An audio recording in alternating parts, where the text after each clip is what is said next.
Rusiya, Ermənistan və Azərbaycan arasında sülh istəmir. Telegraf xəbər verir ki, bunu erməni politoloq David Stepanyan deyib.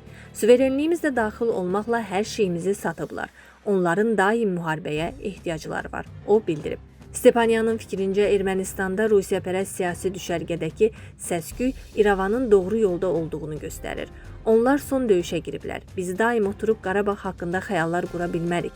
Nə qədər çox xəyal qursaq, bir o qədər çox itirəcəyik. Ekspert əlavə edib ki, 2018-ci ildə Nikol Paşinyan hakimiyyətə gəlməsəydi, bugün Ermənistan ümumiyyətlə mövcud olmayacaqdı.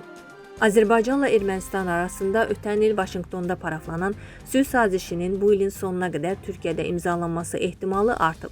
Ankara da buna maraqlıdır. Bu sözləri politoloq İlxan Şahinoğlu qeyd edib. O bildirib ki, Ermənistan rəsmiləri Türkiyədə keçirilən müxtəlif konfranslarda iştirak edir, ikili görüşlərdə Türkiyəli həmkarları ilə əməkdaşlığın genişləndirilməsi yollarını müzakirə edirlər. Ermənistan baş naziri Nikol Paşinyan da son açıqlamalarının birində iki ölkə arasında hərtərəfli əməkdaşlığa başlamaq üçün münbit şəraitin yetişdiyini deyib. Gündəmdə iki ölkə arasında sərhədin açılması mövzusu da var. Bu məsələ Ankara ilə Bakı arasında koordinasiya edilir. Bir neçə gün əvvəl Parlamentlərarası İttifaqın İstanbulda keçirilən toplantısında Ermənistan parlamentinin sədri Alen Simonyanla görüşdə Türkiyə Böyük Millət Məclisinin sədri Numan Kurtulmuş Ermənistana Türkiyə, Gürcüstan, Azərbaycan formatına daxil olmağı təklif edib.